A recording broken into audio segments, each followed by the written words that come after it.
बिस्मिल्लाहिर्रहमानिर्रहीम। सर हमने अभी थोड़ी देर पहले अकाउंट रिसीवेबल का एक सब्सटेंटिव प्रोसीजर देखा था। अब हम सर उससे रिलेटेड एक और सब्सटेंटिव प्रोसीजर है सर, वो है प्रोविजन फॉर डाउटफुल डेट्स। ठीक है जी, उस प्रोविजन फॉर डाउटफुल डेट के जो सब्सटेंटिव है उसमें सबसे पहले हम ये कर लेते हैं सर कि हम अपने क्लाइंट से ना एक एजिंग एनालिसिस ले लेते हैं ना। What is meant by ageing analysis? Ageing analysis में लिखा होता है कि सर किस कस्टमर से कितने दिन में पैसा रिसीवेबल है, कितने कस्टमर से कितने दिन हो चुके हैं पैसा रिसीवेबल है, और लॉन्ग ड्यू मतलब ड्यू हो चुका है लेकिन अभी तक नहीं दिया। ठीक है जी, इस तरह की चीज़। जैसे मिसाल के तौर पर हमारे पास कस्टमर हैं, मिसाल के तौर पर मैं आपसे कहूँ कि जनाब हमारे पास 1,80,000 के रिसीवेबल्स हैं। ठीक है, और वो रिसीवेबल है जनाब not yet due, due 30 days, over due 60 days, over due 90 days, over due. ठीक है, 1 year over due, more than 1 year over due. ठीक है,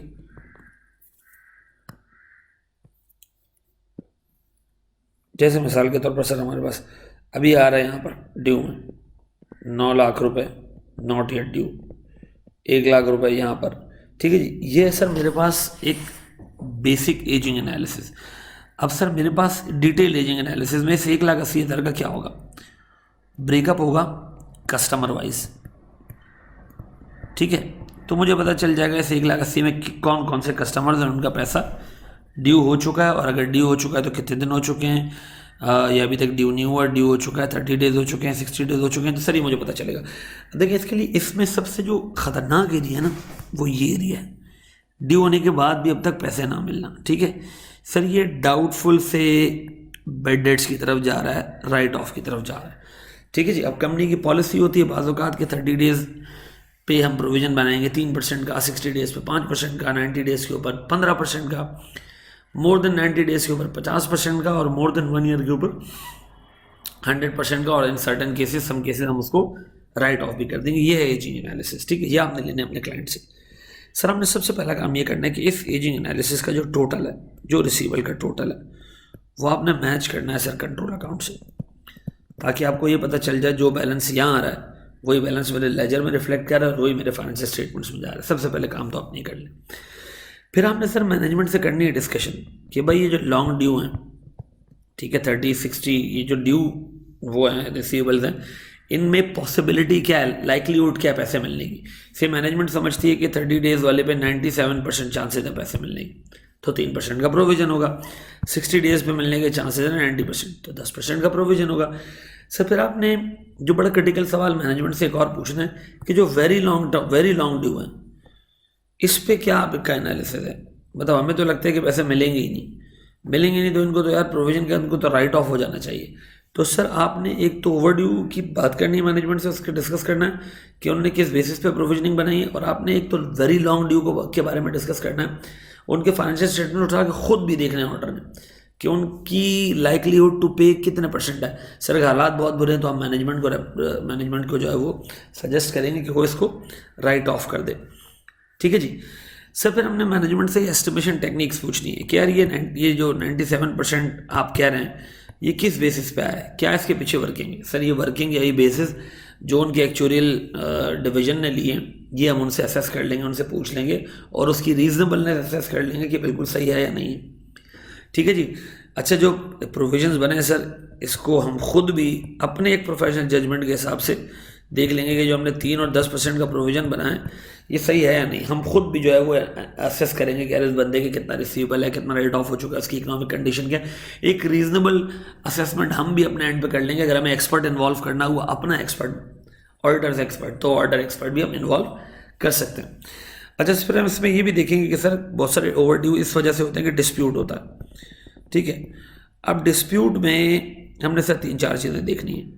एक तो हमने देखना है अपने बोर्ड ऑफ डायरेक्टर्स का स्टांस, अपने बोर्ड ऑफ डायरेक्टर्स के मिनट्स उठा के देखें कि हमारा बोर्ड क्या सोच रहा है, पैसे मिलेंगे नहीं मिलेंगे, हमने जायज़ मांगे नहीं मांगे, चांस पे तो नहीं है, मिले मिले नहीं मिले नहीं मिले, हम अपना स्टांस तो पहले देख लें। फिर हम ये देखते हैं कि सर हमारा जो कस्टमर के साथ कम्युनिकेशन हुआ है आज तक, वो आप देख लें कि वो कम्युनिकेशन में किस हद तक आपको लग रहा है कि पैसे मिल जाएंगे। ठीक है, कितने कॉन्फिडेंट हैं आप लोग, कितना कस्टमर कॉन्फिडेंट है, ये आप देख लें। तीसरी चीज़ सर, आप अपने लीगल, जो कंपनी का लीगल एडवाइज़र है, उसको एक कंफर्मेशन भी डिस्पैच कर दें, ये चेक करने के लिए कि डिस्प्यूटेड आइटम जो है वो कोर्ट में तो नहीं पड़ी, इस हद तक का तो मतलब बड़ा डिस्प्यूट नहीं है, और अगर है तो उसका लीगल स्टेटस क्या है, उसका स्टेटस क्या, ताकि हमें प्रोविजन बनाने में आसानी है। ठीक है जी। अब आए सर देखें, मैं इसकी अंग्रेजी देख लेते हैं। आप एक एजिंग एनालिसिस ऑब्टेन कर लें, ठीक है, क्लाइंट से। उस एजिंग एनालिसिस के बैलेंस को अग्री कर लें किससे, कंट्रोल अकाउंट से, ताकि आपको पता चल जाए जितना एजिंग एनालिसिस के अंदर अमाउंट आ रहा है वही एग्जैक्ट जो है वो जा रहा है कहाँ पर, कंट्रोल अकाउंट के अंदर, नेट ऑफ प्रोविजनिंग। ठीक है जी। रिव्यू आपने करनी है ageing analysis, identify slow moving and old receivables, और डिस्कस करना है मैनेजमेंट से कि इनकी लाइकलीहुड क्या है पे करने की। ठीक है जी। जो बहुत ओवर ड्यू आइटम्स हैं उनके बारे में मैनेजमेंट से डिस्कस भी करना है और चेक करना है कि यार वो राइट ऑफ करने के लिए मतलब एलिजिबल तो नहीं है। फिर मैनेजमेंट से आपने ये असेस करना है कि यार आप जो 3 और 5% का प्रोविजन बना रहे हैं, इसकी बेसिस क्या है, ये कहाँ से आया, आपके एक्चुअल डिवीजन की क्या अजम्पशन है इस पर। और अक्सर मुझे इस जगह पर अगर अपना एक्सपर्ट भी इन्वॉल्व करना हुआ, अकाउंटेंट या मैनेज ये ऑडिटर्स एक्सपर्ट, तो मैं वो इन्वॉल्व भी कर सकता हूँ। सर सब्सिक्वेंट कैश रिकवरी देख लें प्रॉपर्ली, अगर किसी डाउटफुल डेट या रिटर्न ऑफ डेट के अगेंस्ट आई है तो प्रॉपर्ली जो है वो अकाउंट फॉर हुई या नहीं हुई। सर मैं कुछ कस्टमर का प्रोविजन रिकैलकुलेट कर लूँगा, ठीक है, कंसिडरिंग कि उनका बैलेंस कितना है, अब तक कितना प्रोविजन, अब तक कितना बैलेंस राइट ऑफ हो चुका है, और उनका करंट इकोनॉमिक सिनेरियो क्या है। सर फिर मैं मैनेजमेंट से ये आइडेंटिफाई करूँगा कि डिस्प्यूटेड आइटम्स कितने हैं, मैं बोर्ड मिनट्स देखूंगा, मैं कम्युनिकेशन देखूंगा क्लाइंट से, और मैं अपने लॉयर से और कलेक्टिंग एजेंसीज जो हैं उनसे भी कम्युनिकेट कर लूँगा कि आप बताएं कि स्टेटस क्या है इसका, कि पैसे रिकवरेबल हैं या नहीं है, और डिस्प्यूटेड है कोर्ट में तो उसका क्या स्टेटस है। Sir board approval written off debts के लिए चाहिए होती है, जनरली प्रोविजंस के लिए जो है वो बोर्ड अप्रूवल नहीं चाहिए होती। अब देखें इसमें मेजर स्टेप क्या होना चाहिए। मेजर स्टेप, आपने एक लिस्ट ऑब्टेन की, मैच कर लिया उसको जनरल लेजर से, उसमें ओवरड्यू जो है वो मैनेजमेंट से डिस्कस कर लिए, बहुत लंबे ओवरड्यू के बारे में आपने लाइकलीहुड खुद भी देख लिया, मैनेजमेंट से भी डिस्कस कर लिया, और अगर वो राइट ऑफ के लिए एलिजिबल है तो सजेस्ट कर दिया। मैनेजमेंट से आपने इंक्वायर किया कि आपके एक्चुअली ने प्रोविजन की बेसिस क्या बनाई है, अगर यहाँ ऑर्डर को लगता है तो अपना एक्सपर्ट भी इन्वॉल्व कर सकता है। सर वो कैश रिकवरी भी देख ले ऑर्डर के subsequent to the year end, अगर किसी रिसीवेबल के अगेंस्ट कैश रिकवरी आई जो प्रोवाइड हो गया था, राइट ऑफ हो गया था, तो अप्रोप्रिएटली लेजर तक गई नहीं गई।